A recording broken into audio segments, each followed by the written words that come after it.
আজকে যাচ্ছি হলো গোয়েন জঙ্গলে। अच्छा हमको सिखा रिया है।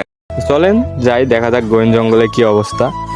তো ওই দেখতে দেখতে চলে আসলাম। এই যে চারিদিকে দেখছি সবুজ পরিবেশ, গাছপালা লাগানো। মূলত আজকে যাচ্ছি হচ্ছে আম বাগান দেখতে, অনেকদিন হলো যাওয়া হয় না। তো যে রাত রোদের তাপমাত্রা বাইরে, পিছনে দেখতেছি যে আবার পাট লাগাইছে, পাটগুলো সুন্দরই হয়েছে, ভালোই লাগতেছে। আবার সামনে দেখতেছি ওই পাটেরই ভুঁইয়ের, খুব সুন্দর, ভালোই লাগলো দেখতে দেখতে। আবার আসলাম, দেখছি আবার কুসুরের ভুঁই, কুসুরও সুন্দর হয়েছে, ফসল ভালো। ওই দূর মাঠে দেখতেছি একটা গাছ দেখা যাচ্ছে, মনে হচ্ছে ওই গাছের ছায়া একটু বসতে পারলে গান ভালো লাগতো। এই তারপরে পাটের ভুঁই, কুসুরের ভুঁই দেখতে দেখতে চলে আসলাম এই যে বাগানের কাছে। ওমা, বাগানে এসে দেখি যে মোটামুটি গাছপালা সব বড় বড় হয়ে গেছে, কিন্তু বাগানে আম নাই। আবার এদিকে দেখতেছি সব এই যে কি সব ফেলে ঠেলে রাখিছে, ভালোই হয়েছে বাগানের একেবারে সেই অবস্থা।